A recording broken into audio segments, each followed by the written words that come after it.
Hi guys, and welcome to Trucking Along with Kiersey. That's me, your positive voice in trucking. Today I wanted to talk about people's unrealistic expectations, and that's true whether you're starting trucking now or just looking into it, or even if you own your own fleet. You know, it's really easy to get tied up in this fantasy in your head of what trucking is going to be, of how much money you can make, of how fast you can build your fleet, what training's going to be like, what the trucks are going to be like, what the loads are going to pay. Like, everybody comes in with these expectations, and sometimes you can be your own worst enemy because of it. Hey, I see you guys popping in. Can you hear me okay? I hope so. Hi, L Stacker Adventures and Leah and Trucker21. I appreciate you guys popping in. Cannonball the like button. Thank you. But the reason that I wanted to talk about this topic is because this week I've had some interesting conversations with both brand new people that are just going through CDL school now, and also with people who have been in trucking for a long time, who are their own carriers. They have multiple trucks. And, you know, when you don't research and you just jump into things, you can very easily be disappointed. You know, you need to have a plan. You need to research. So I'll start with the brand new people and the students. I got a call on Saturday morning at 6 a.m. by a student who has their permit, is out on the road at Prime delivering loads. And that's one unique thing about Prime, is that we do actually put our permanent drivers out there in the real world so they can see what they're getting into. And hey, Twisted Big D, he stopped in. All you guys go check him out. And Rich's Rev River, I'm going to see if I could give you a wrench. For you guys that don't know, anybody that has channels, I give wrenches because most of my audience are new people looking into coming to trucking. And so I think it's cool to kind of direct people over to their channels. Twisted Big D, any of you guys, oh my gosh, go over and check out his pre-trip videos. People keep asking me, well, why don't you go make some pre-trip videos of your own? And I probably should, but he does such a great job that I just send them over to his channel. So make sure that you check him out. But anyway, so I get this call from this woman at 6 o'clock in the morning on Saturday who's mad because her trainer is making her do all the driving. And I'm like, yo, yeah, because he knows how to drive. Why the heck does he need to drive? And she's like, well, you know, I was driving 5-6 hours yesterday, and I drove 8 hours the day before, and you know, he told me that I was only going to have to drive a couple hours today and that he was going to drive the rest, but I feel like he lied to me because now he's telling me today I have to do it all. And I was like, okay, welcome to trucking. She didn't like that. Kind of made me laugh that she thought it was okay to call me at 6 o'clock in the morning to complain about something so simple. But, you know, I that wasn't what bothered me. What bothered me was, here's this woman who claims she wants to come in and learn, and she's actually, you know, given that opportunity, and then she's complaining she doesn't want to do it. And I was like, you know what? You have a darn good trainer. Not only is he having you do all the job and showing you everything, but he's also teaching you things change in trucking. You know, it's a hurry up and wait a lot of times. Today I thought I was going to be leaving out of the terminal with a load. Turns out my truck won't start. Wah! I guess my batteries are dead. I don't know. But that's the cool thing about being a company driver. I just call the shop up and say, hey, come fix this. Hey, Johnny, how you doing? But Trucker 21, I don't know. He's out on the road. We talked a little bit earlier. He sent me a link to a video that he didn't actually put up and make public yet. So that'll be interesting. After listening to it, he was like, oh, I don't know. It might be too bad to put up. He does have a creative imagination, though. But anyway, so this woman, she basically is complaining that she doesn't want to drive. Well, you need to drive in this job. And some days you might only be driving 5 hours. Some days you might be driving your full 11. Some days you might be, just rolling with no problems. And other days you're going to get stuck with a bum trailer or tire blowout. And you just have to adapt and overcome. It's just what we got to do out here. And, she kept trying to give me all these excuses of why her trainer was so bad. And I said, well, what have you learned? Well, I learned that he's this, he's that.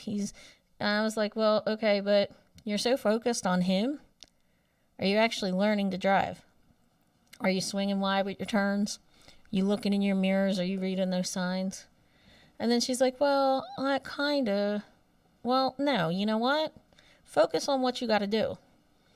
And this kind of comes back to what I was saying earlier about guys come out here and they want to build a fleet. They want to buy a truck, but they don't know anything about it. They don't actually research.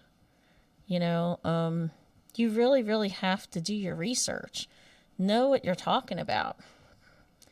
People think that I hate lease ops because I just kind of flat out tell the truth and show what the numbers are and the possibilities of the things that go wrong. And people give me pushback and say, oh, you hate lease ops. No, I don't. How do you think I know so much about leasing? It's because I have friends that share me their information and I've learned so much from them. It's just that people need to be prepared. And, in our little trucking community this week, there was somebody, I'm not going to say his name, but a few of you will know who I'm talking about. Somebody was kind of promoting that he had a house fire and he was asking for money. Now, me and a bunch of other people, we gave out some money. $100 doesn't really mean nothing to me. And that might sound a little arrogant or snobby or whatever. But I'm going to be honest and upfront. I'm making a lot of money off of referrals because of you great people out there who, appreciate the information I put out. And I take that as payback. And I appreciate it. I'm using that money to either donate to charities or try to buy some better equipment. And it seems like every time I buy one thing that's great, something else goes. I got this really cool microphone I hope you guys are enjoying. And now the camera on the laptop won't work. The little, the little webcam thing. And I'm like, you're kidding me. And I went and bought a different webcam and it's not working. And then they said it's a driver. So I was like, all right, well, I got this $1,200 Canon camera that I could go plug in. But for some damn reason, nobody can figure out what the hell kind of wire I'm supposed to be getting. So every time somebody has me buy a wire or order it online, it comes in and it's not the one that fits. Even when I took the stinking camera and the laptop into the stores and said, here, get this to work. Hey, Pegleg, how you doing? Leah says the only time I was upset about driving a lot was when I couldn't stay awake after a floral load. Before they stopped driver unloads. Yes, we used to have driver unloads and we don't do that. I literally couldn't stay awake. Other than that, I wanted to drive. Well,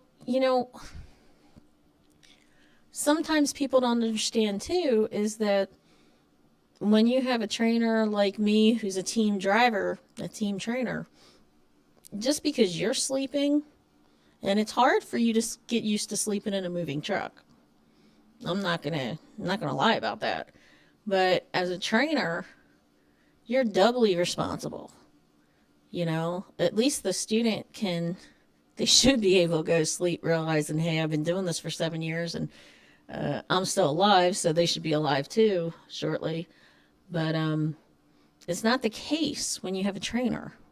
So a lot of times I don't really sleep that much while they're driving. So I might park the truck during the day, get 3 or 4 hours of sleep while I'm parked, and then keep trucking along. And, so that's one thing that I'll get complaints about.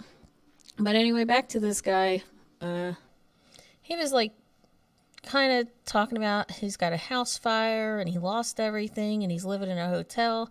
And it was a real sad story. And truth of the matter is, scam or not, he must need the money more than I do. So I know there were some people that were kind of upset about it. They wanted to hunt him down. They were searching his address. And they're like, we're going to let him know that, you just can't come in and do this. And it was funny because when he was talking about this house fire and he was questioned on it, he didn't have any renter's insurance. It turned into my house that I own to no, I rent. No, I don't have any renter's insurance. And that's preparedness. That's negligence as far as I'm concerned. And I think that goes into all areas of life and all areas of trucking. So, if you're going to, go buy a truck, you better be researching everything. You better be looking at the laws that are coming out, the environmental laws that affect where can you drive your truck, how old is your truck, what kind of miles per gallon is this truck going to get, things like that. Ew, Twisted Big D, I thank you for the money. I appreciate that. I love Twisted. He helps me so much. He really does. He says, hit that like button.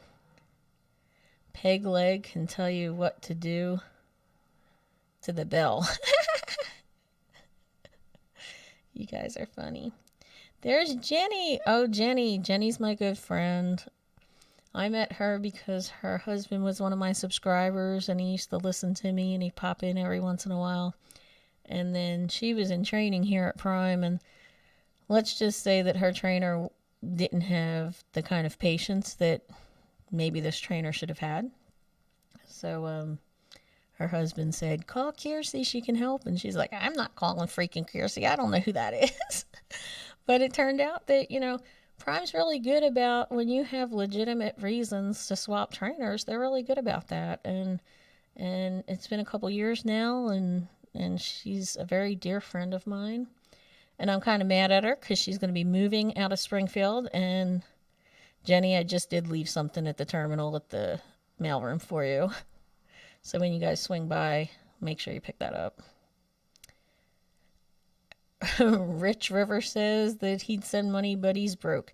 That's okay. I appreciate that. You're in here watching and share me out. That's great. But Rich is in training. He is in training with Ferrywire they're actually running No Hippies, Lyle from No Hippies truck.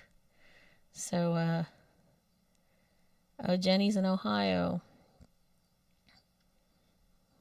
Oh, yeah, Twisted says he met Jenny in PA. Yep, up in Pittston. That's where she was.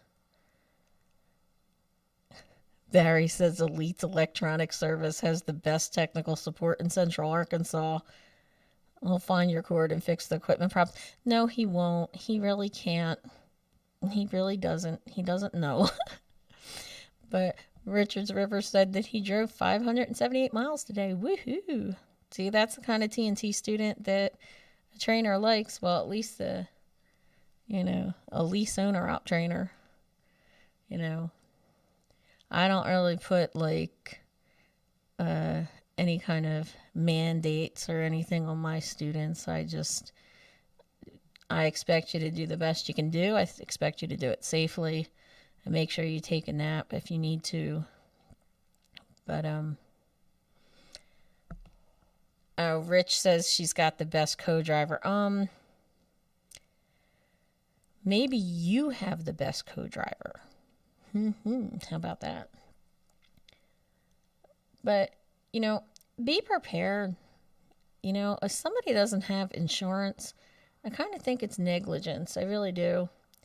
And, and then people want to fall back on fundraising and stuff. And that's all good and fine when you have unforeseeable things. Okay. But a fire, it's a possibility, so we should have insurance. You're going to get hurt, you're going to fall at some point, you're going to get sick at some point. So, when it comes to health insurance, it's one thing to say, oh my gosh, I'm so sick that I have $100,000 in medical bills. And it's something else to say, I blew all my money, so instead of paying for medical insurance for the past 3 years, I went and bought a new speedboat, and now I want to fundraise so that people will, come and pay my way. And I think that's unrealistic. And I think it's irresponsible when you have a family to take care of. But again, it's unrealistic expectations. Some people that do that come out here into trucking and they're like, oh, I'm going to put every dime I have into buying a truck. Then they buy a truck and they didn't realize the costs. They didn't realize that the market was going to go up and down. They didn't realize how steep the fuel prices were, because, let's look at it. This is the worst it's been my entire life. And yes, people are going to say, but you get a fuel surcharge, so it's not that bad. Yeah, you do.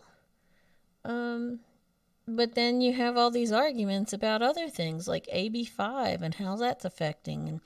And, those guys out in California, they wound up buying trucks because in California, environmental laws say you can't have a truck that's older than 2014, I think it is.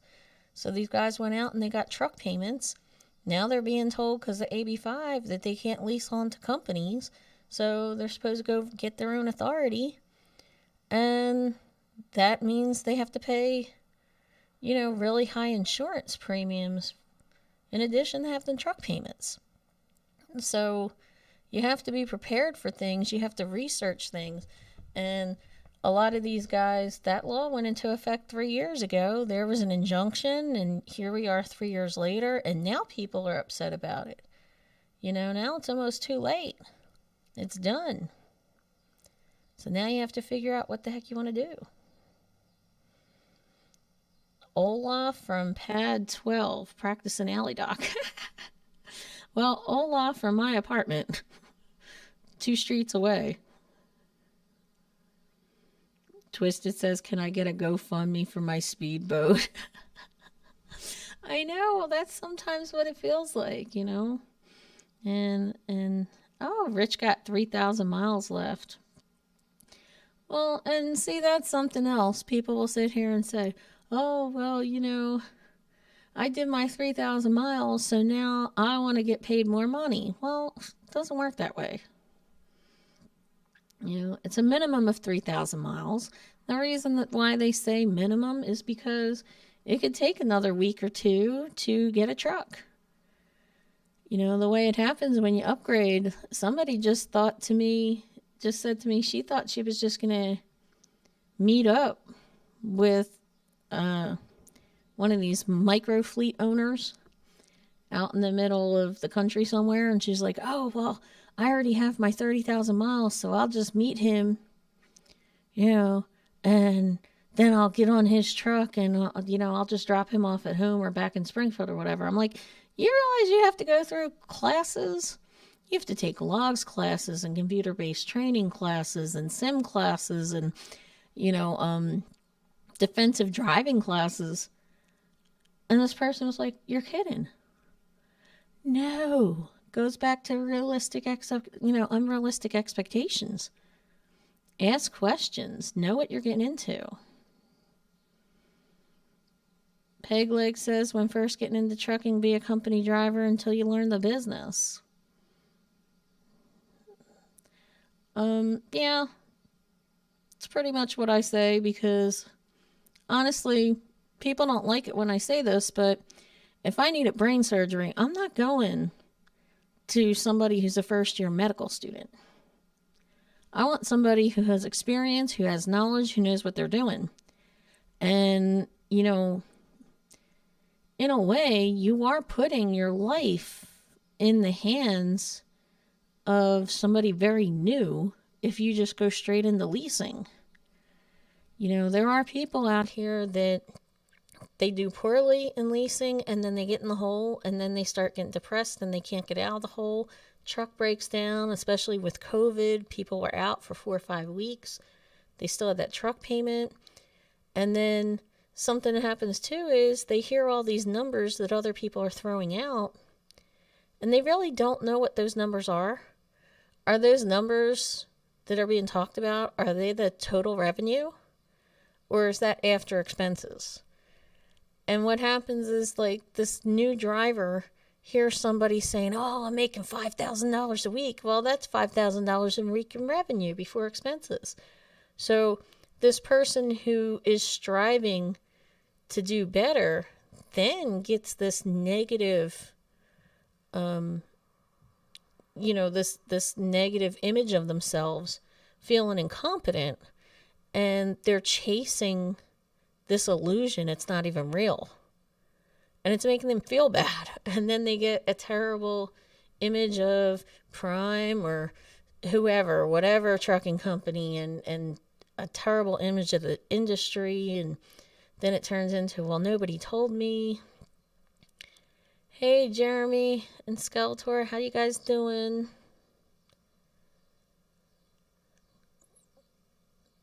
Struggling with the last few feet before the green cone.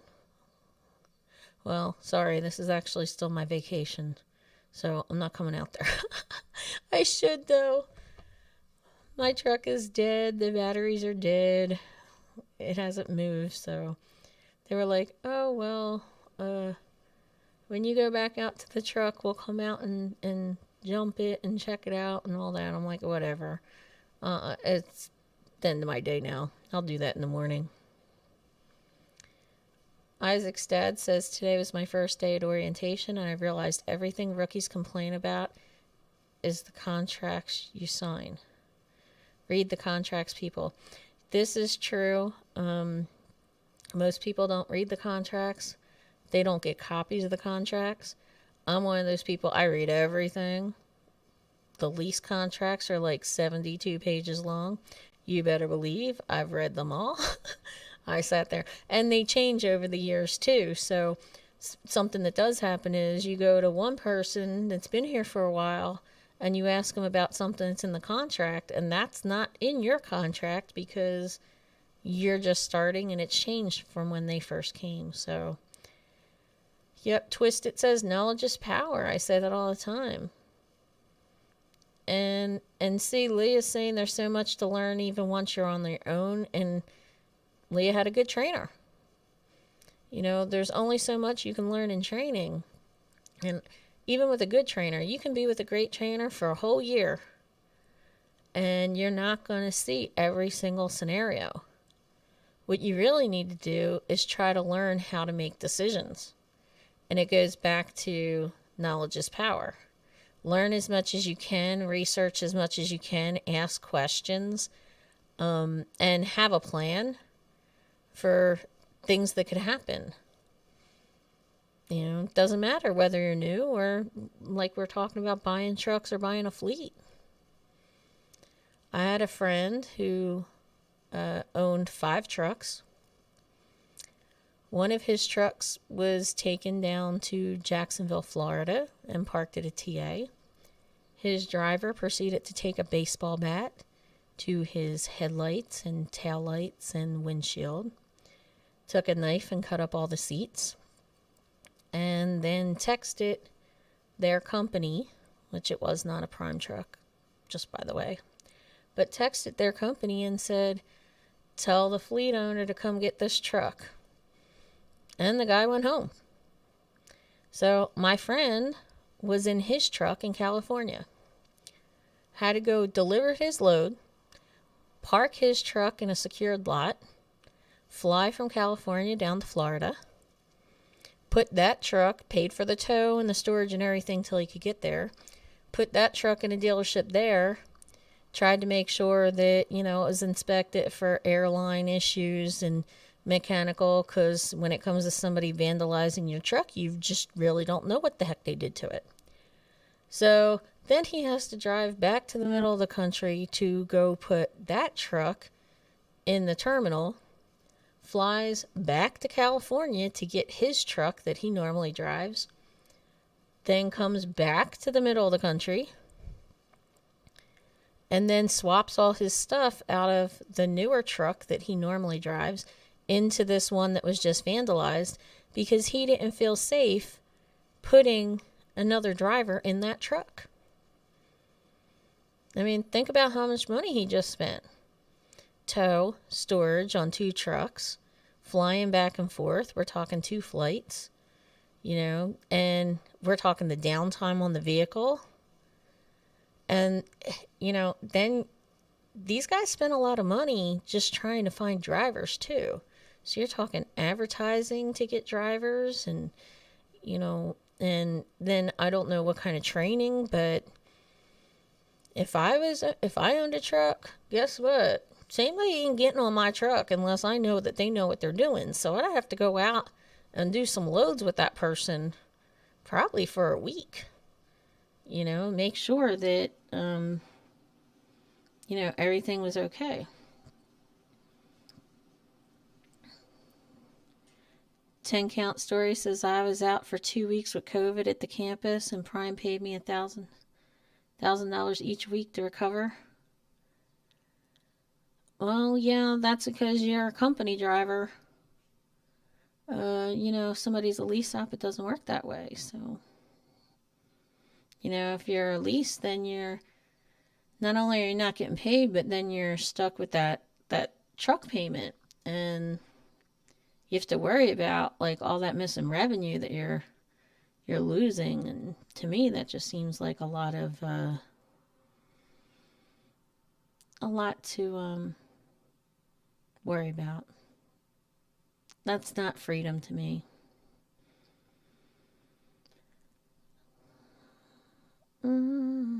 Hey, Billy, how you doing?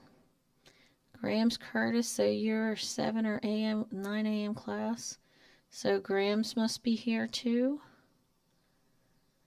Yeah, Skeletor, that is sad that that's the kind of thing that happens out here. But one thing that happens too, back to unrealistic expectations, is people have no idea what this job is really like. And I did a video a few years ago when I first started my channel called The Realities of Trucking, The Realities of OTR, something like that.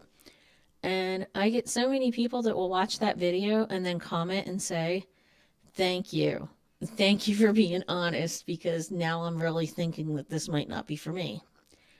And it's not my idea, it's not my intention to scare somebody away, but it is my intention to try to put things out there in perspective.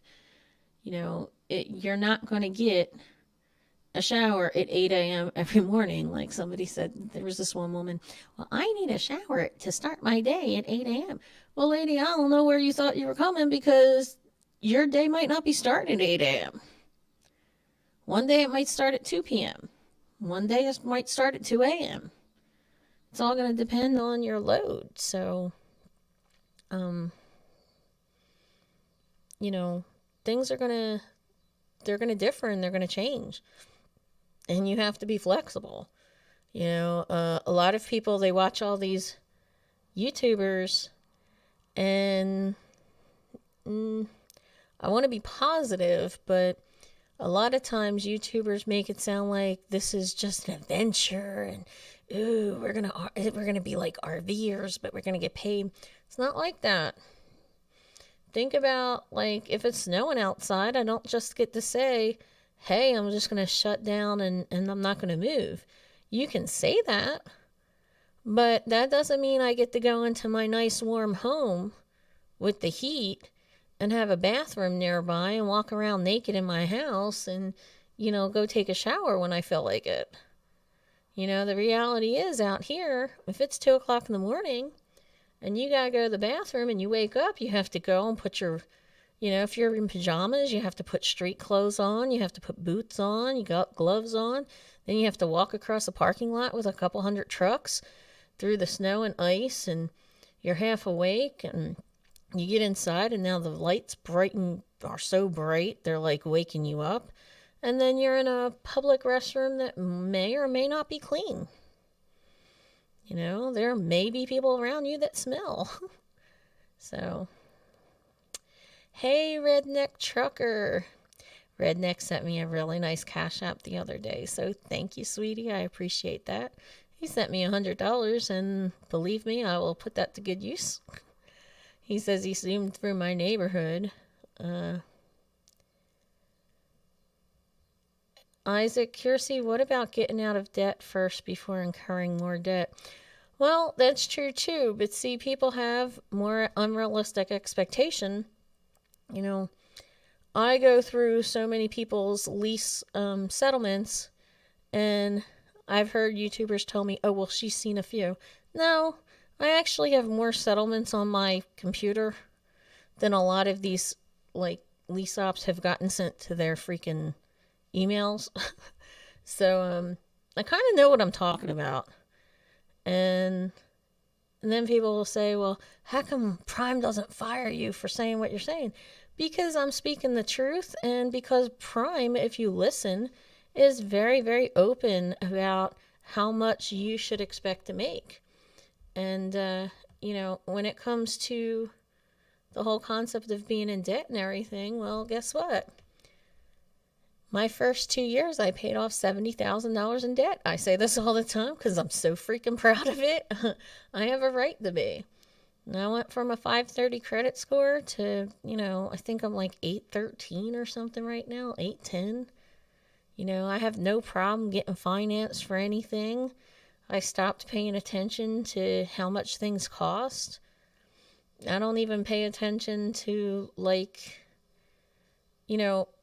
what's going into my bank. People might think that's weird, but I just have a very high percentage going to my 401k, a very high percentage going into my bank account and the savings account, and, different investments and stuff. And so, I was going to make a video about using credit cards and stuff out on the road, and making sure that you're not using any kind of ATMs and locking your credit cards. I put pretty much all of my spending on one particular card because it gives me a really high rewards points back that I can then use to buy things on Amazon. I don't think I've paid for anything from Amazon in the past 3 years because I do all my spending out on the road and all my shopping, even my bills and stuff. Like my first year rent here, I paid the whole year in advance on this apartment in cash, and so they gave me a really good discount. But car insurance or whatever, your cell phone, I put it all on the one credit card. It has a very low interest rate, and I get really good rewards points. So there are things that you can do out here that are really going to help you. And especially because I'm always using that one card, all the rest of the cards are locked. So if I lose my wallet, no big deal. Nobody's going to be able to activate them or spend on them. I especially do that with my debit card. I don't think I ever use a debit card out on the road unless I actually did it from our ATMs here at the terminal where I know it's safe. But I didn't even make any real big purchases or anything. GPSs, refrigerators, and everything. I didn't do that for like a year and a half until I trained my first student. And she was a friend of mine, so, that was the only reason that I even took her on the truck. The only thing that I really bought that first couple years was a mattress because I figured I need to sleep. Sleep's very important to me. Billy says I haven't made any videos in a while anyway. No, Billy, because you're getting into the drama too much. I know you like it, but you know what, Billy, you are so good when you're really passionate about the teaching. It is so good. Like, gotta get back into it. Skeletor says, yes, trucking's a tough job. It's far from the glory Hollywood portrays. Well, you know what? There are some times that it's amazing. There's, like anything, there's plus and minuses. What I found is the longer I stay here, and it's going on 7 years. I can't believe it, man. It's crazy. But the longer I stay here, this is going to sound arrogant, but it's almost like the more power I have. I'm going to be going on the road for the next few weeks.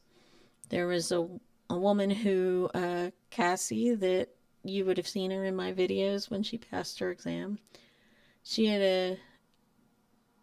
wasn't able to finish her training with her TNT trainer, and she doesn't have that much miles left to go, so I agreed that I would take her out. And, by me going teaming, even just for 2 or 3 weeks or whatever it's going to be, it helps my fleet manager out. And this is what some people don't like. I think this goes back to unrealistic expectations. People are thinking, well, it's going to be my way or the highway. And, even if you're leased, I'm my own boss. I'm not going to take orders from anybody. I don't owe anybody, blah, blah, blah. They owe me. Well, that's just the bad attitude to have. I'm sorry. If you think it's going to be like that, then guess what? You're going to be met with resistance, and it doesn't matter what company you go to. These are still people that we deal with, and if you help somebody, they're going to help you. So, this guy trucks. Women love me and want me so bad. Okay, that's definitely not the real this guy trucks. JF, I really don't want but I really don't want those images in my head. Shannon, how you doing tonight? Redneck, no pee bottles, no. Not unless it's really, really, really necessary. What's my cat's name? I'm not even sure.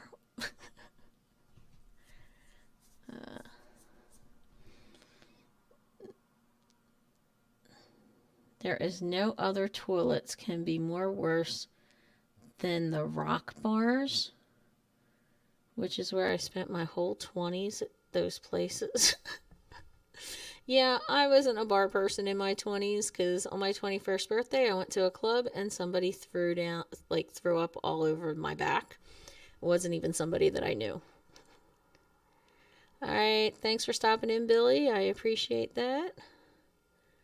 JF Trucker says, I got only $4,000 in debt, should have it paid already.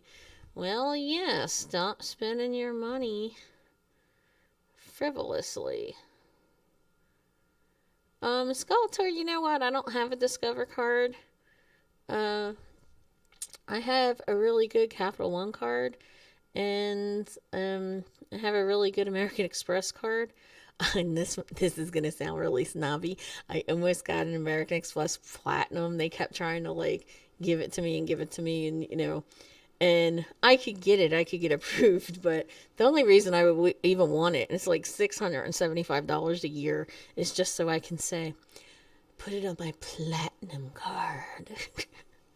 I don't know if you guys probably don't know, but in Pretty Woman, when the guy went shopping with, Julia Roberts, the hooker chick, that's what he was giving out, was the Platinum card. So I was tempted to get it just so I could be a snob. Redneck says I use my Apple card for just about everything. Yeah, okay. I don't have Apple products. My brother is totally techie, and I wish to God he was here so he could fix all this crap for me. And he's always hated Apple, even when we were in 2nd grade. I know you guys probably don't know this, but way, way back in the day, like in 1983, we used to go online with a service called Q-Link. And Q-Link was for only Commodore users. And Apple Link was for Apple users. And later, they had PC Link for PC users. And it didn't all get integrated for quite some time. But even back in those days, my brother was like, no Apple ever.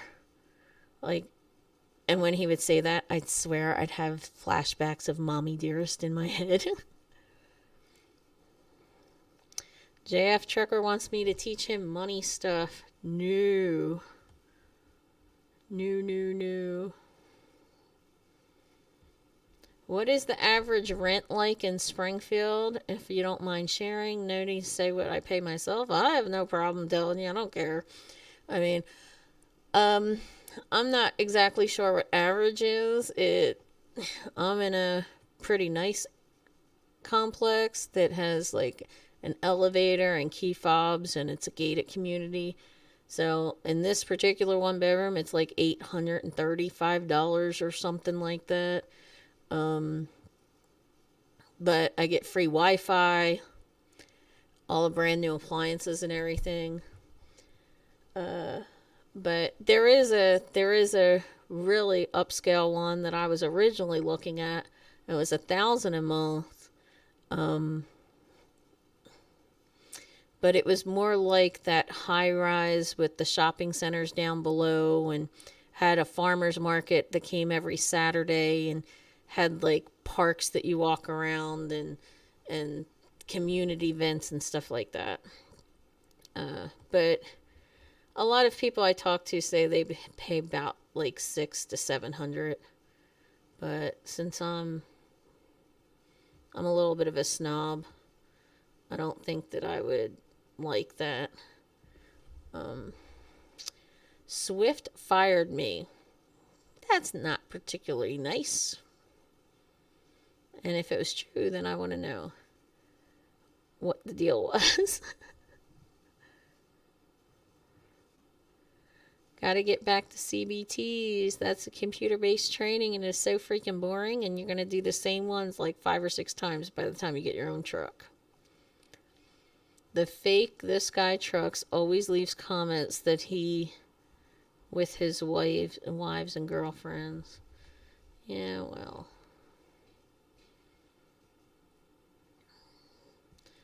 Platinum card, highfalutin Jersey girl. That's right.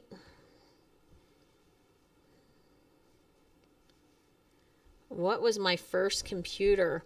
My first computer was a Commodore VIC-20. We used to have something called an Odyssey, but that was more like a game thing. It wasn't actually a computer, but something that actually typed on. Yes. Back then, you were on AOL. Yes, I'm way before AOL. Way before AOL.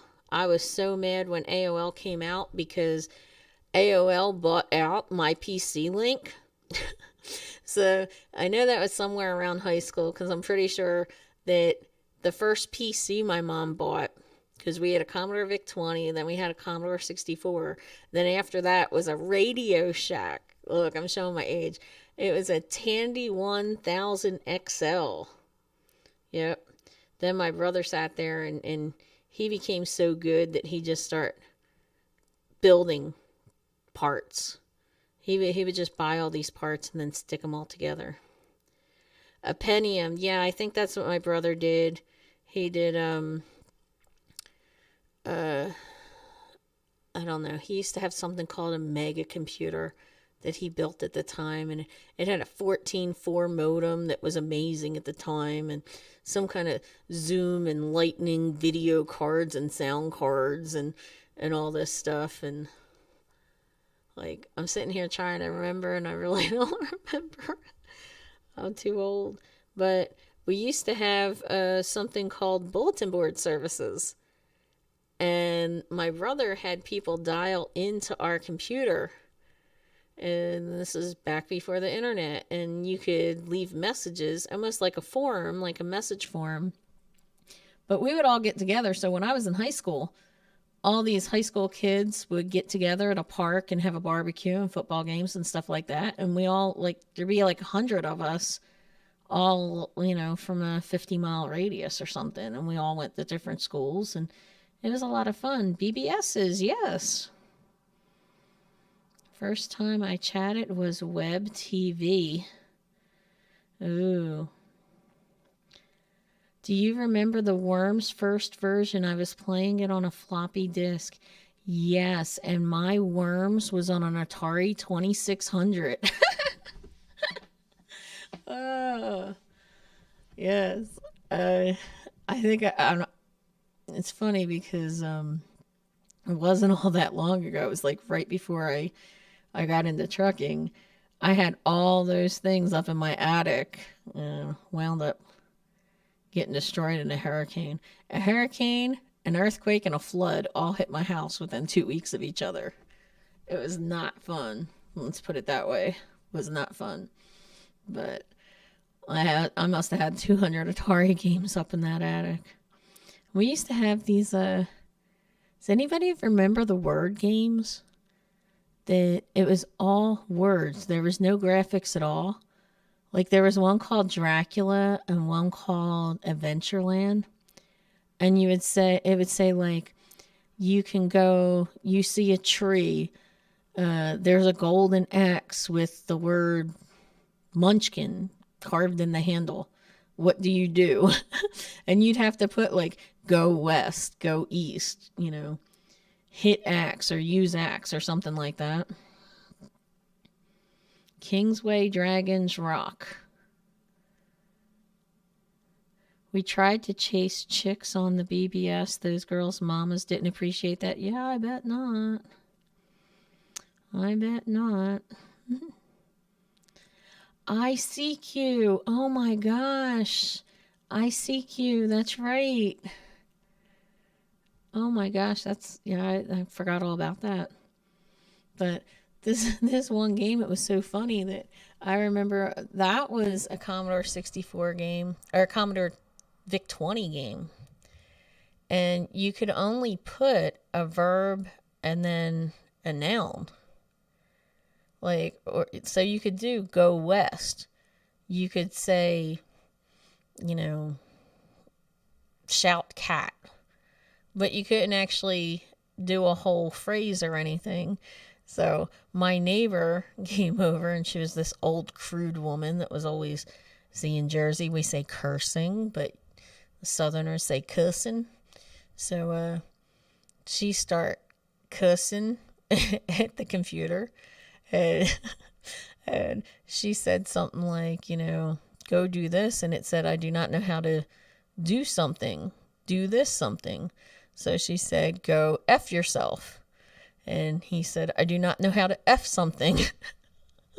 It was so funny. We were actually able to, we had this thing called the Hearsay 1000 too. It plugged into the computer. It had a microphone, and you could speak to the computer, and it was supposed to understand you, but it never did.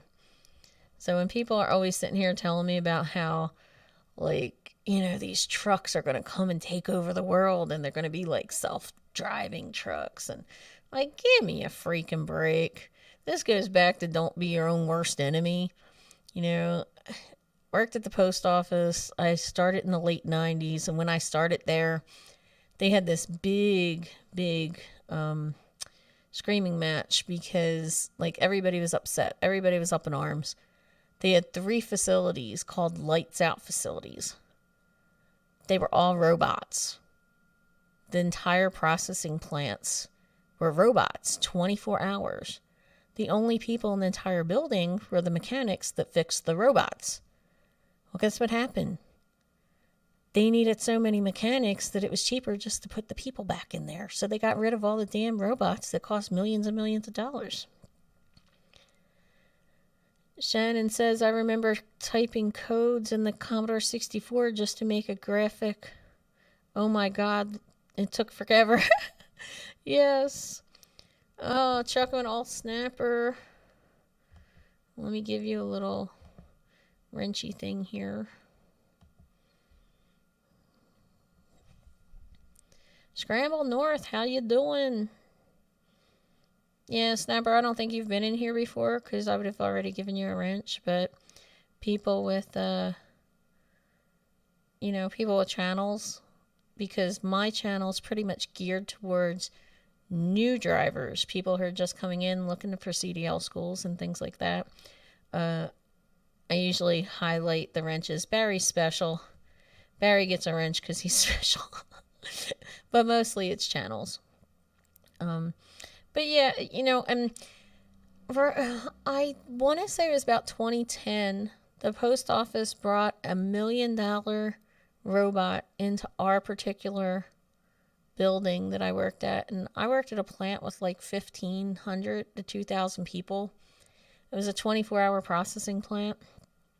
And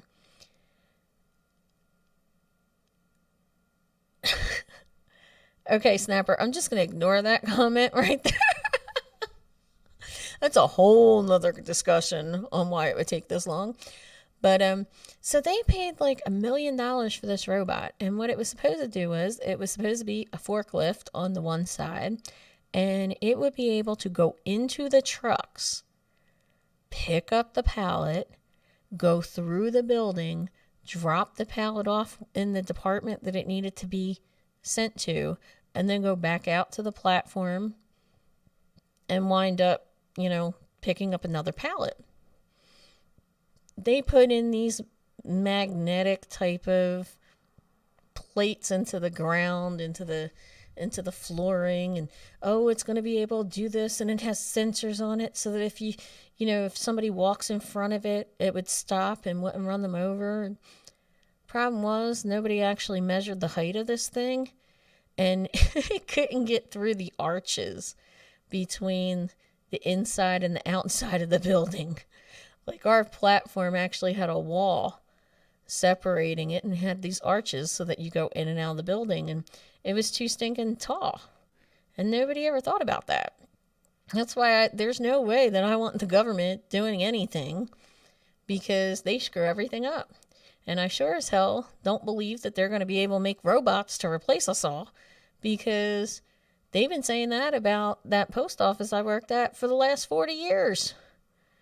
And that robot has been sitting in that corner since 2010, and it's still sitting there. My brother still works there, and he sent me a picture of it recently. So I don't really, I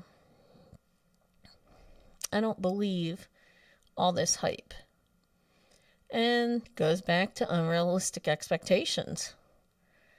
If you allow yourself to be influenced by the hype, whether it's negative hype or positive hype, without doing your research, without being logical, it could really mess you up.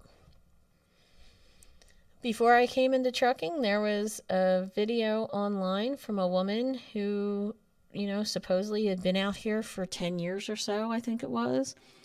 And she started a female driver group. I won't say the name of the group, but it was one of the first female YouTubers I watched. And in this, she said, as a female driver out here on the road, expect to get raped. Expect to get beaten up, assaulted. She was like, cast your eyes down when walking through the truck stops. Don't look at anybody in the eyes. And I was like, are you kidding me? Like, this is her way of encouraging people? This is her way of informing people? Like, it almost stopped me from coming out here. It really did. And I'm so glad that all these years later, I didn't let one particular person influence my life. That video is still up. And it upsets me that it's up, because it really does point such a negative light on the trucking community. And it's funny because I say this a lot. I don't think it's the men out here that are sexist. I think it's the women that are out here for the most part that are sexist. It's much more likely to have a man help me out here on the road than it is for me to have a woman help me. And I'm not exactly sure why that is. I mean, there are some women that say, well, of course he's helping you because, you know, you have a big chest and he hasn't had sex in 3 months. Well, maybe that's true. Or maybe he just wanted to see somebody smile and he would help me and not you because you're a nasty witch with a B.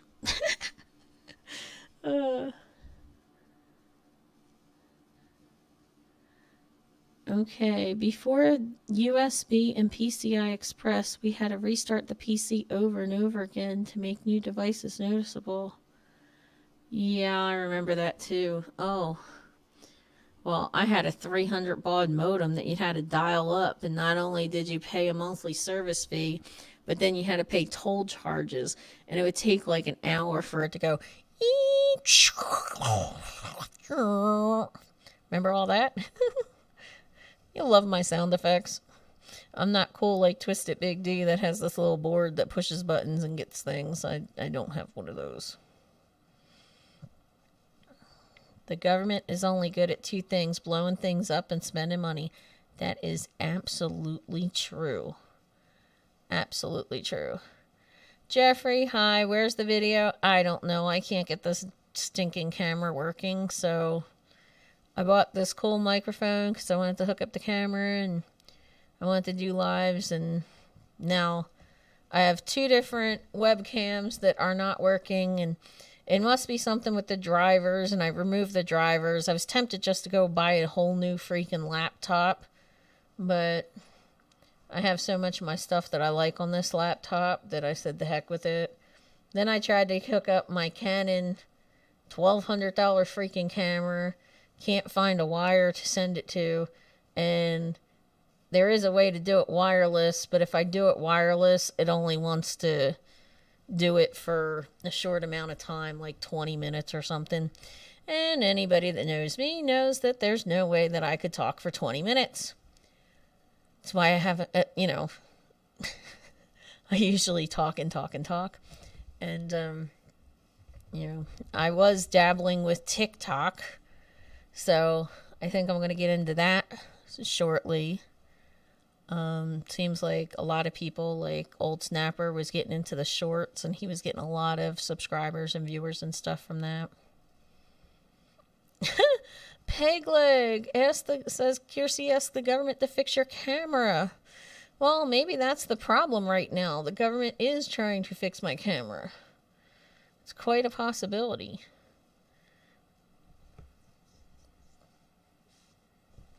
I don't really want the government trying to fix anything. People used to say, thought that I was being nasty with that, but I was in that. I think I said this in the last live. I don't remember, but I'm going to say it again. I worked in the building that had the anthrax, and after, they came in and cleaned it out and brought us back 2 weeks later, then the FBI cleaned the wrong machines, and they had to send us all back out of the building and make us go do it all over again. Snapper knows people in Texas. Maybe they know computers and webcams. I don't know. It's kind of disappointing, too, because I got a new wig that I wanted to show off. It's kind of funny. Subscribers can be really cool. I had this one subscriber, like the past 48 hours, he's bouncing from video to video and video. And then he got to the one with the wigs, because I just keep taking them off and showing you how, the different wigs look. And this one guy was like, I like them all. I was like, okay. Because I'm just too lazy to bother with doing my hair. And honestly, because I'm not coloring my hair anymore, my hair's not drying out.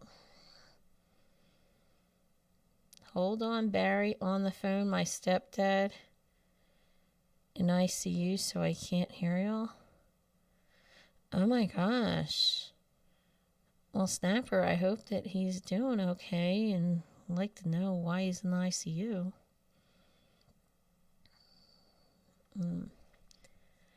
So what kind of things do you guys think was an unrealistic expectation that you had, whether just coming into trucking or, while you were going through training, or something about if you were building a fleet or buying a truck.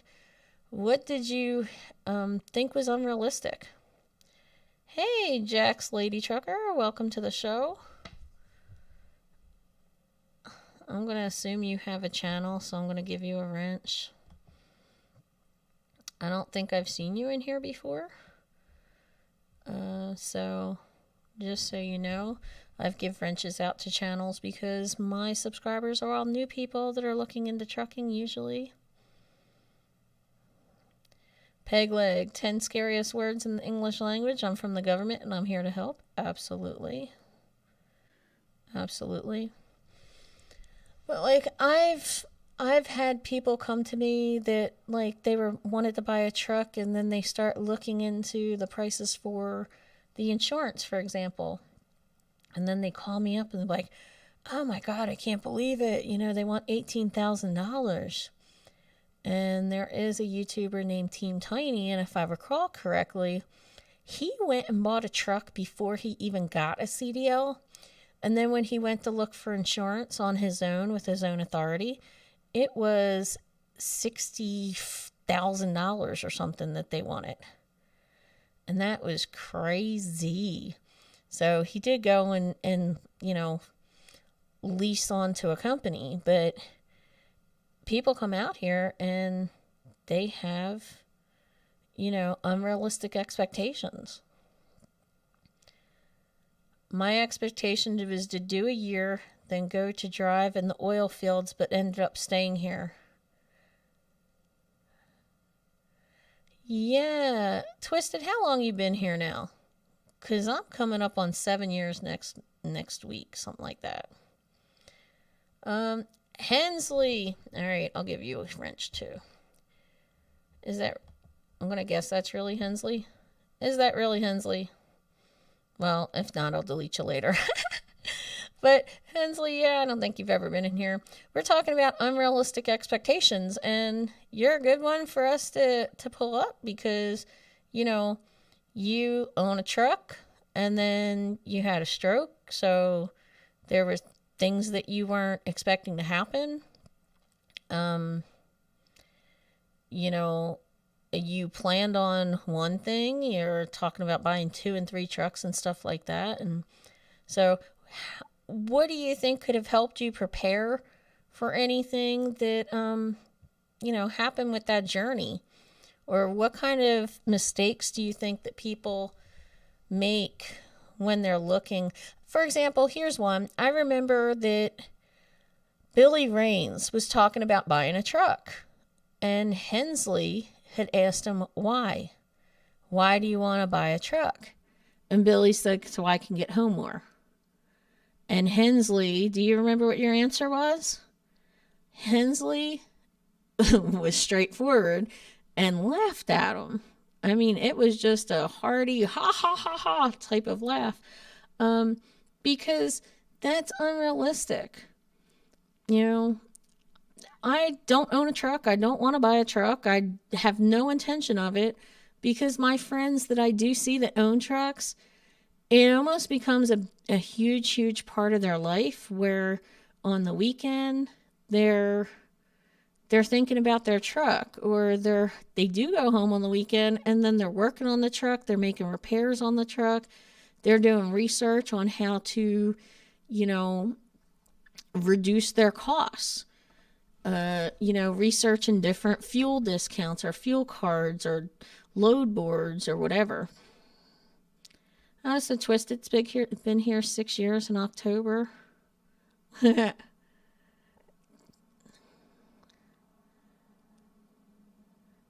Hey, Jax. Well, you know what? Thank you for following me. You've been following me for a year and you've not gotten into a live. Well, guess why? Because I haven't done a live in here. Every time I tried to do one, I had a problem with my my sound quality.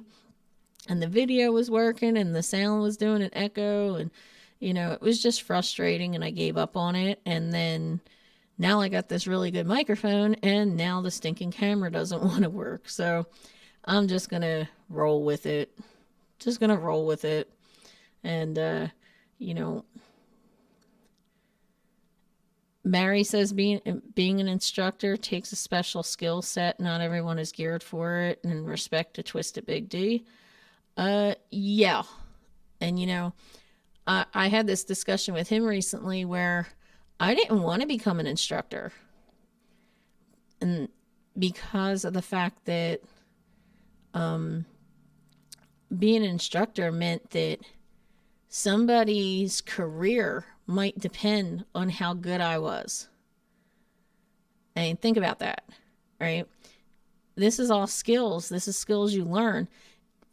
I did the team training for 5 years, and I did it doing my best that I could, but at the same time, they didn't have to be tested. It wasn't do or die. If I failed and I wasn't so good, that I could still help them later when they went solo. They'd still have resources to help them. But when you're an instructor and that person doesn't know anything and you're starting from a completely clean slate, and they need to know certain things for them to pass. And if they fail, it could really destroy some of these people. So I really didn't want to put that kind of burden on myself, you know. And Hensley, I was watching Amanda's TikTok last night. Man, her scars on her leg look nasty. If you guys don't know, Hensley's wife Amanda wound up getting a knee replacement surgery. And ooh, my mom had one of those, and she was a lot older, so Trucking with T-Bone says just wing it. You just wing it. You don't prepare for anything. You don't research things. I'm one of those, I have to know what I'm getting into, just like what I said about the CDL instructor. You know, I mean, it took me 6 years to decide to do it because I really wanted to make sure that I was going to be good enough. I was supposed to get my second interview to be an instructor for Schneider this week, but I passed it up and went to another company. Was there a reason why? Like, what was wrong with Schneider? Hensley says Amanda's hurting pretty bad tonight. Well, I'm sorry. I really appreciate that, you know, what you were saying in your video about how she was there for you. And, you know, and you're there taking care of her now. That says a lot about your relationship. You know, and can go back to the whole concept of unrealistic expectations.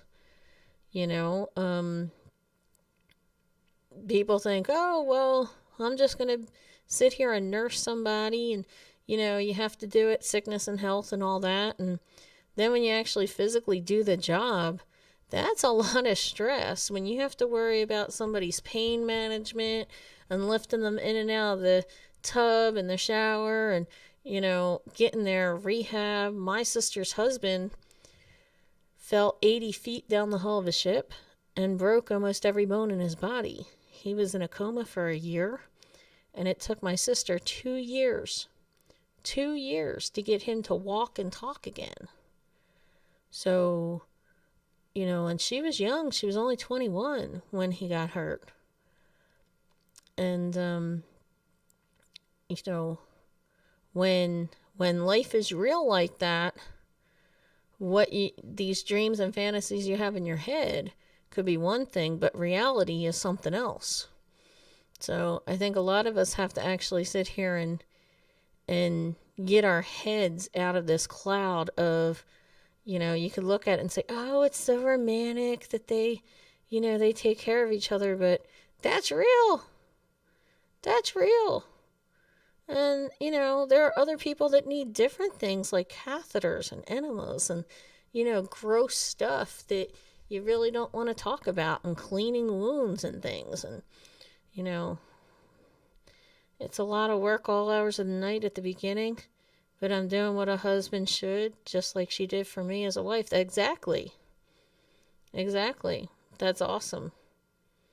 Because there are a lot of people out here that when one gets hurt or sick or whatever, they just walk away. Jack says, nothing wrong with Schneider. Just been trying to get into another company and now I got a chance. Yeah, people always say to me, oh, you should go someplace else. I'm like, I got such a good gig here. There ain't no way I'm going anyplace else. Talking about expectations, like, I expected, like Big D, I was going to stay a year. And then I was going to go on to someplace else. And, you know, like some of us make fun of Trucker's Coach and some other people that will jump from company to company every 3 to 5 months. And then what happens? Every time it's, oh, this is the best company in the world. And he's got this going on and that going on and this going on. And it's like, well, how do you really know? You've been there 3 months. You know, I was at Prime for 4 years before I even started this channel. The only reason I started this channel was because I had a really bad experience with a student. And I did.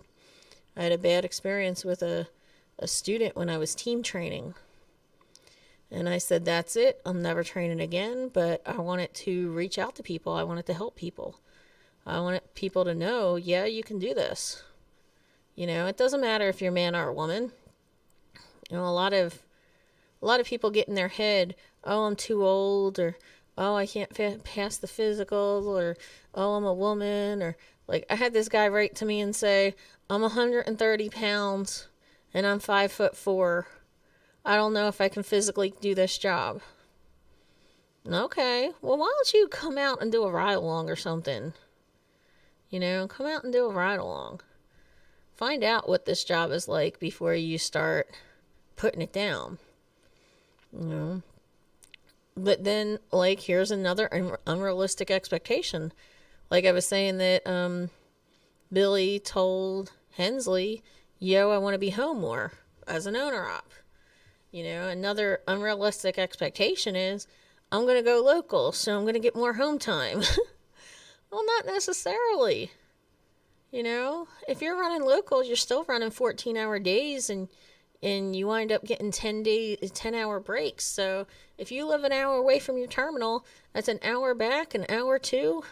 So you get 8 hours to eat, sleep, see your kids, have sex, take a shower. Hopefully you're taking your shower before you have sex.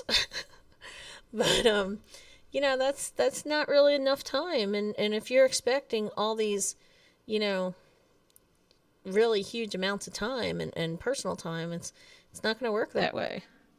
I think a lot of people have unrealistic ideas of trying to balance, you know, your home time. Yep, Hensley says owner-op doesn't mean more home time because you'll go broke. See?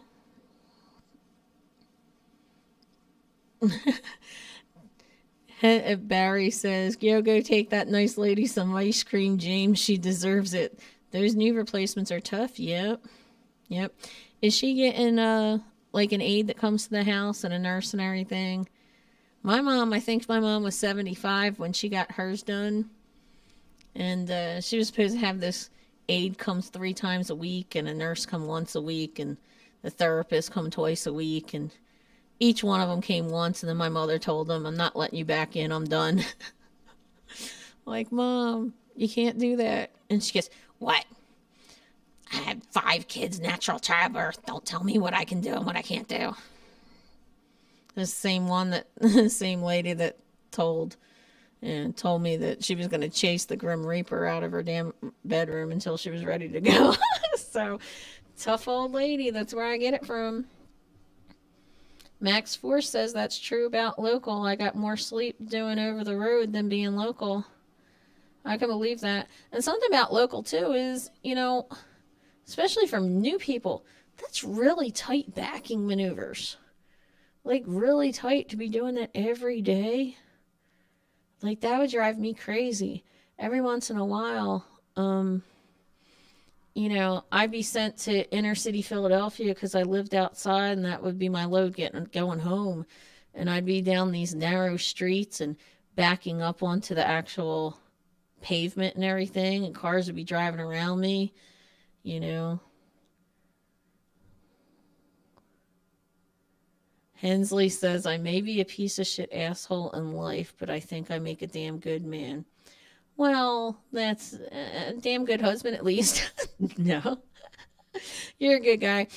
Hensley, one of the things I say about Hensley that I think is really funny is I only had like 380 subscribers, and I had popped into his chat and, trying to start a new channel. I just went everywhere so I could be seen, and he wound up writing to me and calling me, and he's like, oh, you seem like a nice person. He's like, all right, I'll tell you what, I'm going to help you grow your channel. And then he goes on a rant with his subscribers, and he's like, I want her channel to have 500 freaking subscribers by midnight tonight.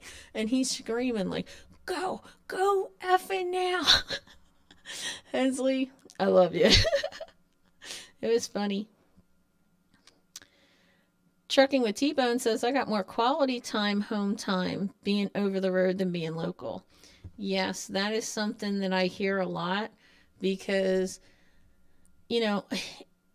I had friends that were over the road. Then they went home to go local. And in order to make the same amount of money, they had to work 6 days.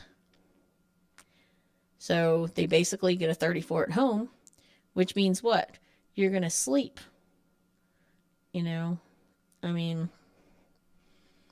So now you got kids jumping on your chest saying, come on, daddy, wake up. And, some of them, I had a friend that he had been over the road for 3 years, and then he came home local, and he was able to go to the kids, gymnastics and soccer and all that. All of a sudden, he realized how much he wasn't paying attention to his kids when he was over the road. I think that would probably be a really good topic to get you guys live on here with me sometime when I could figure out why the hell StreamYard isn't working. Because when I tried the StreamYard, even though it went live, you couldn't hear me, couldn't see me. Like, there was no audio visual at all, even though on my end it said it was connected.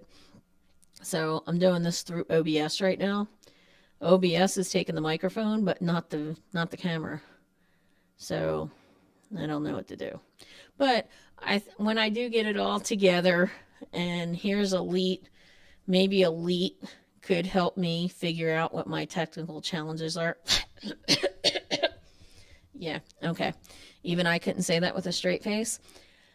But, I think that would be a really good topic for new people to hear. Like, what is life on the road like for a husband and a father? Because I think a lot of people, they don't really think about that. They think that guys are heartless or not feeling. And I've heard a couple of you sit here and say, you're come out here to do this for your families, and it's not always pleasant, and sometimes it's 100-degree weather, and sometimes it's -10, and you're out here. And I wish I could add somebody that was willing to come out here for me so I could sit home and write my books. That would have been cool, but wasn't in the cards.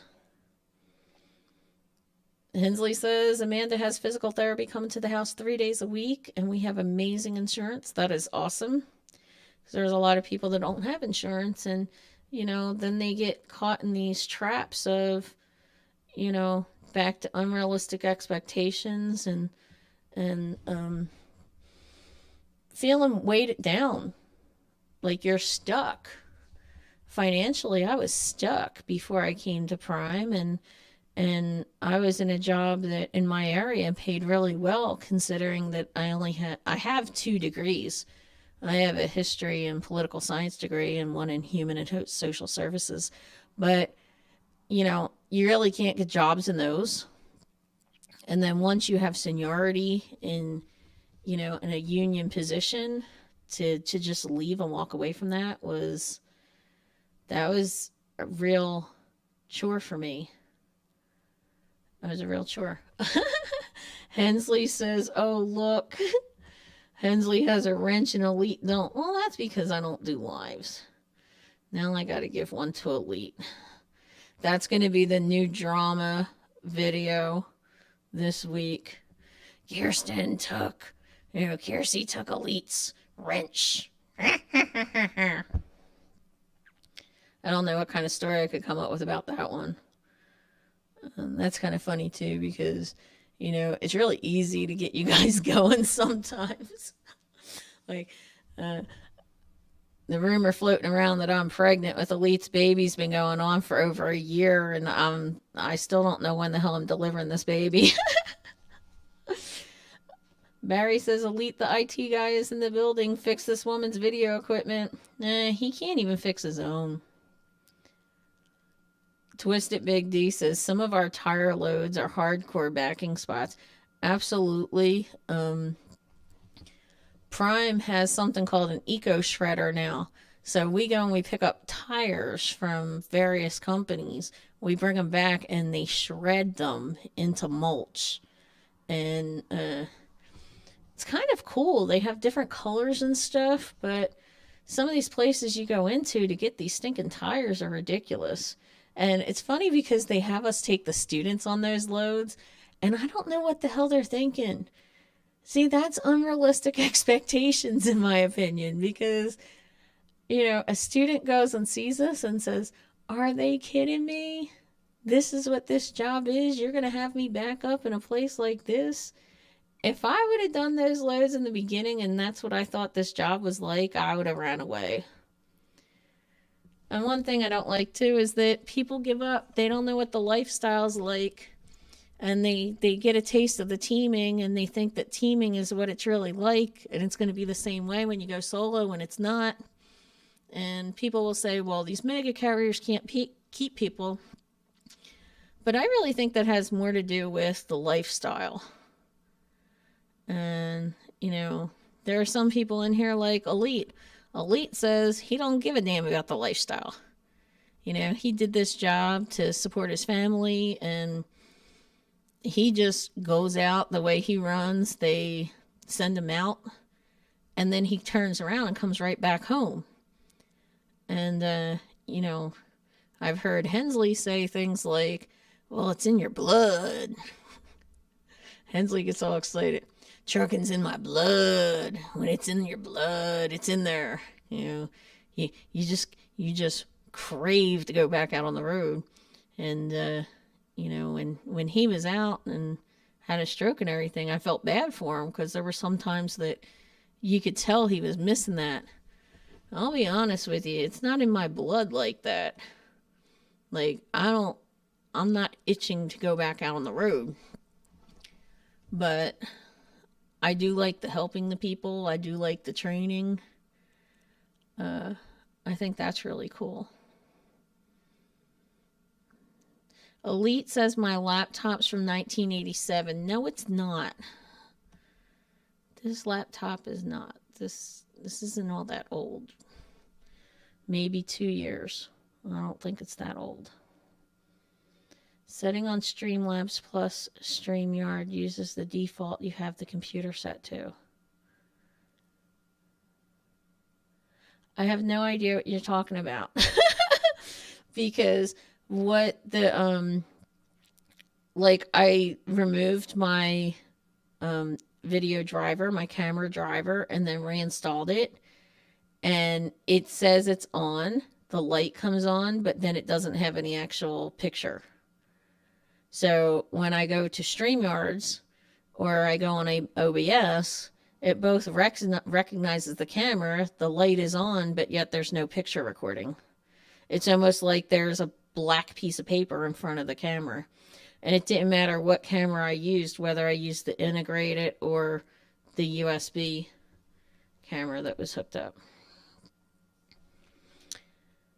Tattooed Trucker says, I do loads to one of the 5 boroughs in New York City every week because the pay is great, but yet it's always tight backing there. Yes, screw that. I'm not going to New York City. This Jersey girl knows that New York City is not where I want to be. I just don't want to be there. And people think, oh, you're a company driver and you're in a forced dispatch company, so you're getting forced to no, Goes back to what I was saying before, is that, like, the longer I'm here, it almost seems like the more power I have, because, I'm not going. Bryson!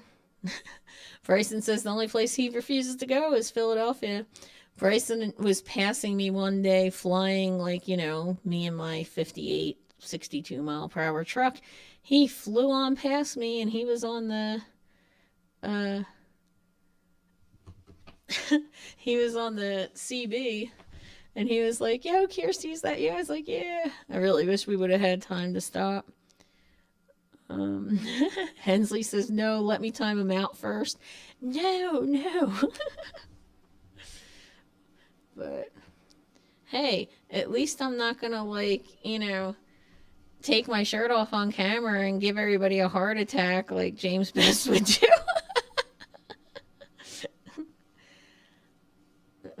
Jack says, I'm glad I was trained by my husband, now my ex-husband. Then we drove team for a while. Okay, so was he your ex-husband when you were still teaming? I tried teaming with a quote-unquote boyfriend, if you will. That lasted 3 months. I didn't like some of the things he said, and I told him, you better straighten up or I'll drive you right into the Springfield terminal. And we were in California, and I guess he didn't believe me. Anybody that knows me for a year should know that I'm not going to put up with that. I'm just not. And, I did. I drove him right into the terminal, and I called up my fleet manager while he was still asleep, and I said, yo, he's getting off this truck. He needs his own truck. So in the morning, 7 o'clock in the morning, I woke him up and said, come on, let's go. And he was like, what? I was like, you gotta go get your own truck. And if you don't get there first thing in the morning, they'll put you at the bottom of the list. And he was like, what? Because he was in his sleeping britches. He had to put on his regular britches. And I said to him, I was like, you want me to drive you to the hotel, or you want to stay on the truck? Hotel, I reckon. All right, bye. Got all his stuff off, and that was done. So I don't think I could ever team with a significant other ever again.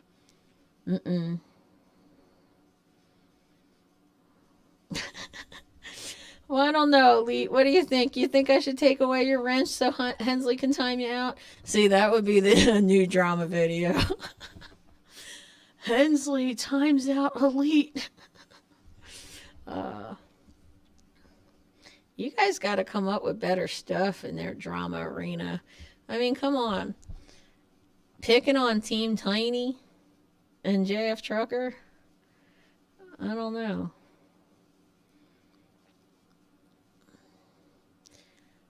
Old Snapper said, I figured there'd be more videos coming out on this Michael Hunter hustling everyone. Well, I talked about that a little bit earlier. I didn't actually mention, I didn't actually name him, but, he obviously needs money more than I do, so I'm not really upset about the stupid $100. And people were talking about trying to start a 501(c). That is so much work. I used to volunteer for a Dalmatian rescue, and one of my jobs was being a fundraising coordinator for the 501(c). And it's a lot of work. I think it's unrealistic. And, if you do it right, they do so much background checks that, it might sound mean, but I don't know how bad of a background you're allowed to have. Like, if you're a convicted felon, or they can prove that you were in a mental hospital or were on depression medication, or, anything like that. Or, I don't know how particular they'd be about, having officers of that. Because I had thought about doing it before. A lot of us Prime drivers, we wanted to do that same thing. And we wanted Prime to just open up an account that we could just put in, because there's a lot of things that happen, especially when you have so many drivers like we do. People have kids die, they have, family members that are really ill and have hundreds of thousands of dollars in debt because of the bills and stuff. So, and it pretty much came down to there's not an organization that would be able to take that over. And we were all thinking about doing it, but I would love to get involved with that. I would just have to really be disciplined as far as trying to coordinate my time. And believe it or not, Prime actually gives me the freedom to make my own schedule and stuff. So I don't know. I wanted to try to come on a schedule with this channel. I really wanted to take this channel more seriously too. Old Snapper says you can't describe the lifestyle to anyone, and a lot of people come into it thinking it's one way and it's not. Right, that in the beginning you weren't in here, but that's what I was talking about, was unrealistic expectations. That a lot of people will see it as it's an adventure and it's travel, and they don't really look at it as a job. I've had women especially that go on YouTube channels that see like those really cool sleepers and those luxury sleepers, and they'll be like, oh my god, well, how do you change the water out? We don't have water on the truck. No, I mean for the bathroom, for the shower, for the sink. Where's the refrigerator? Where's the oven? And I'm like, look, that's not what you're getting. And people don't realize that. Pegleg says trucking's a solitary life for many people. And that's one of my subscribers now. One of my students wound up on his truck last week. And that was something too. One of my students had a trainer that was very new, and the trainer had unrealistic expectations. You have unrealistic expectations of what a student should be like. Students have unrealistic expectations of what training should be like. And trucking is solitary life for many drivers after training. So if you're somebody that needs to be around people all the time, you could have an issue. Could anybody possibly imagine that I'm like an extrovert? I'm a people person. So, I admit it. I talk on the phone a lot. So there's no way I could go to work for Schneider, who doesn't want you talking on the phone at all, or Walmart. I've heard that Walmart doesn't limit your phone conversations anymore, but I couldn't go to work for them.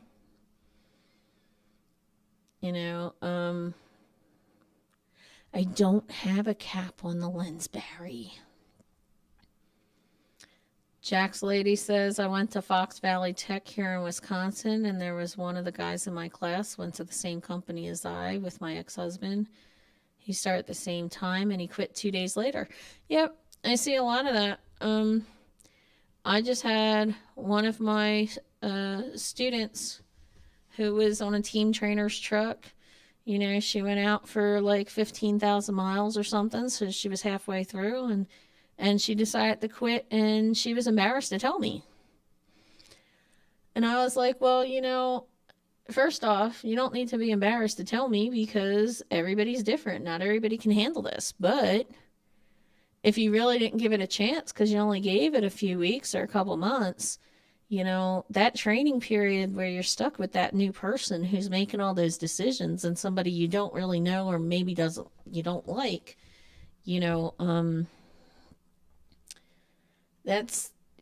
it's almost unfair to judge what your career could be like up against those few weeks. I mean, I didn't have a pleasant teaming experience towards the end. I had 2 weeks of hell, to be honest with you, but guess what? If I would have allowed those 2 weeks to jeopardize my career before it even started, I wouldn't be making a whole heck of a lot of money here. I mean, This year I'm going to make double what I did at working for the federal government. Seriously. It's insane. Tattoo Trucker says it's true. It's in some people's blood. I can't wait to go back out when I go home and I work for myself. Yeah, I don't feel that. If I could actually sit here and do what James Best did and just sit in my basement and just sit here and ramble and ramble and ramble, just that people aren't going to watch me the way they watch it. Yeah. Maybe I need to start getting drunk and get crazy on the camera. Maybe then I can quit trucking. How about that? But I don't really want to quit, though, because I love this community. I do actually like going out of the road when I want to, but I don't want it to be all the time. I know that sounds a little weird, but maybe it's just because I'm getting older, too. I came when I was 41, and I just turned 48. So, just getting a little bit older, my ideas are changing. Like you go out there and you're in that snow and it's like, ew, why am I doing this? And really, the last time I went teaming, it snowed on Easter and it snowed on Mother's Day. I was actually walking across 2 inches of ice on Mother's Day this year. That's insane. And these are things that people don't think about. Somebody just asked me, hey, what kinds of clothes should I bring with me? And she's like, I got so many pair of shorts and so many tank tops. And, I was going to bring a light jacket. I was like, sweetie, if you're coming next month in August, in September, it's going to be snowing on the top of the mountains. And she's like, what? I'm like, yeah, Colorado, you're required to have chains on the truck. She's like, you're kidding me. Unrealistic expectations again. Snapper says that he trained for 5 years but wouldn't team. Yeah, teaming is really hard. It is. I'm not gonna lie. I mean, I had one woman that absolutely terrified me. And I woke up in the middle of the night and said, I'm going to die tonight. Oh, well, it's been a great life. And I rolled back over and went to sleep. And that was at a point where I said, okay, I just did something that was really completely unsafe. I allowed myself to be so exhausted that I couldn't even yell to her. And that woman got off my truck because I couldn't deal with somebody like that. She was not safe, and I am so thankful that she does not work here anymore. I don't know where she's at, but she's not here.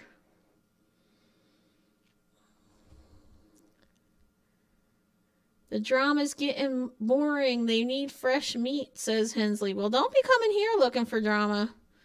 Don't start on my channel.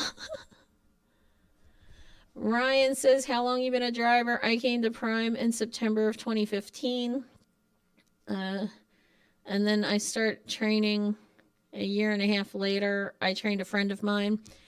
And she was afraid that she was going to be on a truck with a creepy, scary male trainer, And I had said to her, look, I'm still suck at backing, so I don't really want to. And she was like, no, please, please. And I was like, how the heck am I going to feel competent when I still didn't feel like I could back? And there's going to be some people in this room that are rolling their eyes going, oh, yeah, you're a steering wheel holder. And there's other people in this room who are going to say, she's right. It wasn't until I hit the 2-year mark that I really felt confident with backing, that the nervousness went away. I'm not saying that I don't get frustrated with parking, and backing and stuff, but it went from nervousness and fear into a determination and how the hell am I going to get this in this box type of situation. That is one of the things I think is harder to deal with women. Women get emotional and they get upset and then they feel defeated and they break down crying. Men, when they're trying to learn, they start screaming and yelling and will slam a door and kick a tire, and then they say, okay, let me get this done. And it's because, no offense guys, but it's almost like a blight on the male ego. Like they're not going to be beat, and they're very competitive. Women often aren't like that, so it can be a lot harder for me, in my opinion, to train a woman. And Twisted Big D, that was on here earlier, he said he thinks women are easier to train, and I found that interesting. So I don't know if it's the way that women react to me because I'm a woman, and they might react differently with him because he's a man. I'm not sure.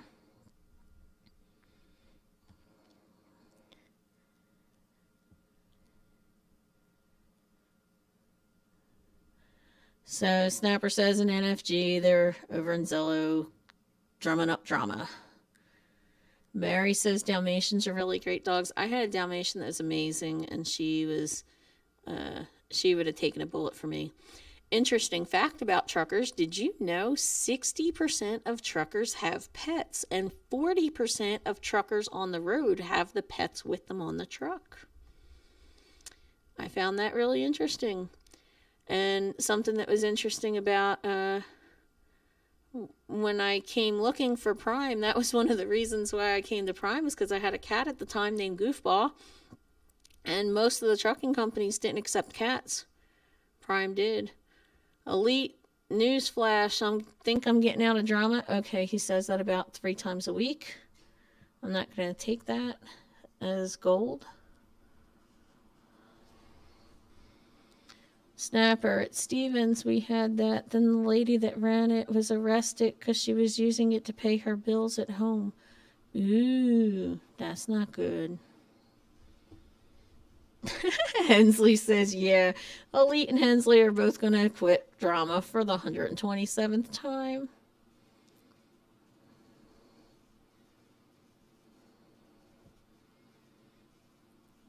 All right, so that's going to be the new thing. Elite says, I have a toilet in my truck. Oh my God, you don't. No, I know you don't, because I hear you. Every time I'm on the phone with him, he's like, all right, I got to stop and go to the bathroom.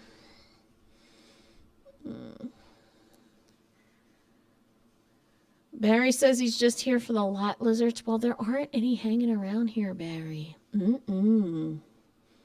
But what's the going rate for a lot lizard? I don't even know. And if you guys tell me, then I'm going to know which one of you's patron them. Tyson didn't allow you to talk on the phone either. Well, that's interesting. You know, Don Tyson was supposed to be involved in a lot of drug trafficking, so stay off the phone, but no big deal if you're a cokehead. Yeah, Tolga, even with the headsets, a lot of companies won't allow you to talk on the phone. Yep. I've been on a Black Sabbath binge all day. What do you all listen to while you're driving? Hey, that's a good question. What do you guys listen to while you're driving? Because I usually just talk on the phone, or I do have some Pandora. And it's funny because I'll listen to old school R&B and hip hop and stuff back from the 80s and 90s when I'm starting to get tired, just because in the dance music, because it'll pump me up.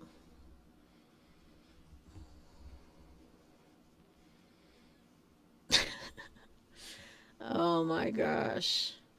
Hensley. Yeah, I'm going to keep the blankety blank blank blank off this channel today.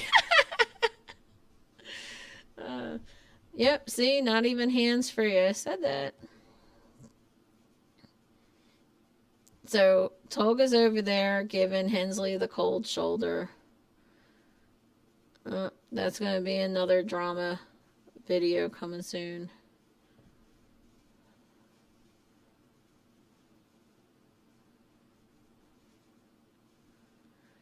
Okay, Snapper is talking about slicing an ingrown toenail out with a knife. Okay, see, we're getting some really graphic images in our heads here. I almost want to go back to the chimpanzees having sex on the trees, because that's a better image in my head than ingrown toenail. Hmm.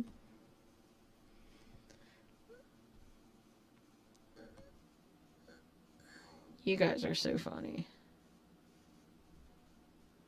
Have I met Junior Honduras at Prime? Yes, Junior and I run into each other all the time at the terminal. Um, he's here a lot. I think he has 4 trucks now, and he does occasionally do some training. So when you're a trainer, you come back to the terminal a lot. But when you own a fleet, you're constantly like looking for drivers, and drivers change, and you know, working for a fleet owner is something I should probably do a video about too. Um, because I kind of been interested, just because like James Best was talking the other day apparently about the guy he has running for him, and everybody seems to do this differently. Somebody pays 60/40, and it depends on what they're paying for, and are you renting a trailer, do you own a trailer, do you own a truck, or it's 80/20 if you own certain equipment and certain things and that kind of thing. And when you're a company driver and you drive somebody's truck, it's a totally different situation. And a lot of times they'll give you this idea of, well, you get the freedom of a lease op, but the benefits of a company driver. And I'm like, no, you're adding another boss in there. So, not my idea. I wouldn't want to do that. And there have been a couple YouTubers that have said to me, hey, why don't you come drive my truck? And I'll be like, you want me to drive your truck leased onto another company where I'm going to have to deal with a dispatcher for that company, plus I have to deal with you as a fleet owner? Like, why would I want to do that? Just not my, it's not my idea of a good time.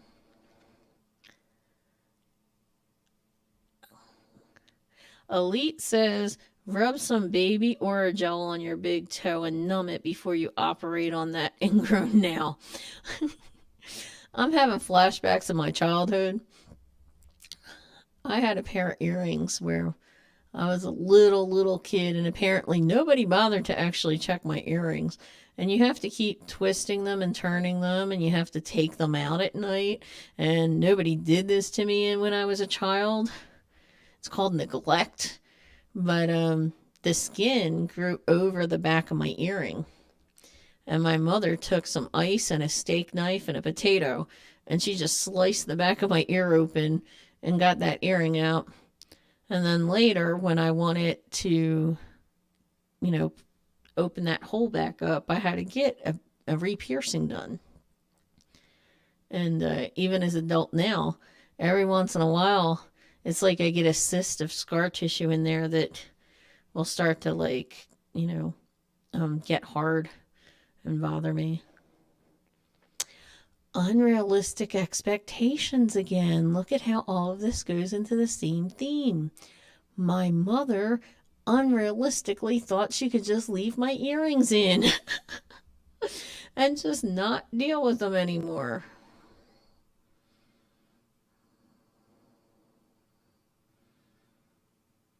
Ellie, that's just gross.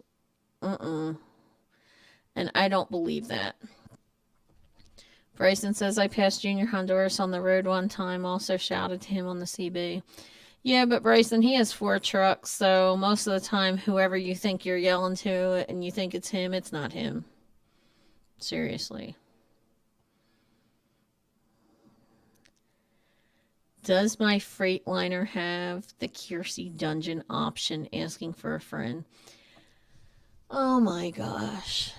It's funny that the dungeon thing carried over from truckingtruth.com, because years ago I kept meeting all these people from truckingtruth.com forum, and we would post a picture of me and that person up there.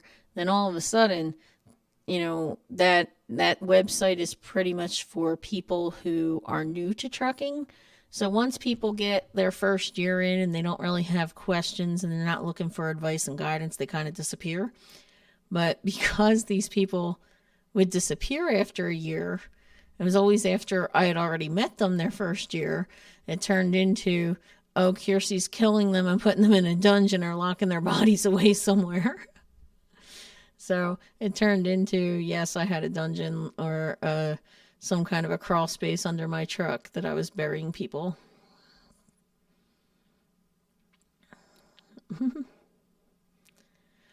Bryson says he saw his face. It was him. Yeah, well, when it comes to Junior, I think he's a lot younger than I originally thought. So you got to look at, I don't know how many trucks he's actually owned. I know that he did have one that was paid off, and it was a manual. And I saw him on Truckers Coach one time trying to sell that for $55,000. So, but it seems to me like he always has about 4 trucks at a time. So good for him. Things are working well for him. I have a friend at Prime who owns 8 trucks. 4 of them are paid off, and 4 are paid off at Prime, and then 1 is paid off running for another company. So basically he's leasing 3 still, lease purchases, which I should probably do a whole video on that, because people just assume that Prime's lease purchases were always just, like the rent conventional lease, the walkaway lease that you turn in at the end, but they're not like that. Not all of them. We need more chimpanzees on the Elite broadcast. Well, I don't know, Elite. You want to go live? What time is it? It's 10 o'clock. Are you parked yet? You want to go put some chimpanzees up? Oh no, see, Elite already posted Elite therapy session featuring Nevada trucking and trails. Jeez, I already know what that's going to get. Guess we're going to hear some drama soon. But anyway, thank you guys for watching. I appreciate everybody that's hanging out with me. And I don't know, maybe do you guys actually like it when people set up a regular time and a day so that you know when they're on? Or do you just like it when people just randomly go? I was trying to figure out what I wanted to do as far as that.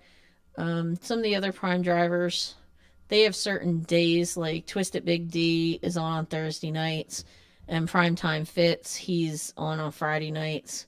So it's kind of hard for me to try to figure out a time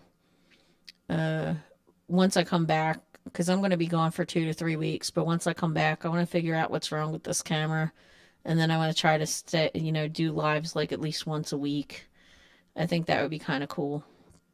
You do like the schedule time. And here's a question for you before I get off. See, Elite makes fun of me because he says that when I'm trying to get off the phone, I don't ever actually get off the phone. I'm just like his mother that just keeps talking and talking. But anyway, what about like a time to not so much just the lives, but the videos? YouTube sits there and tells me, oh, your people are usually on at 1800. And I'm just kind of curious, like, since you guys are driving, are you just like listening to YouTube videos all day, and when you see that notification, you just go jump on it? Or do you wait till the end of the night when your drive shift's over and just start going through your notifications? Because that's kind of interesting too. I'm thinking about doing it, but I hate going live. You do not hate going live. GGG. Okay, so Snapper says he listens while he drives. I think I'm gonna yeah, okay. Well, anyway, yep, I'm going to wrap this up. So, thank you guys so much. Hit that like, please, please, please. And I hope to see you out here trucking along. Bye.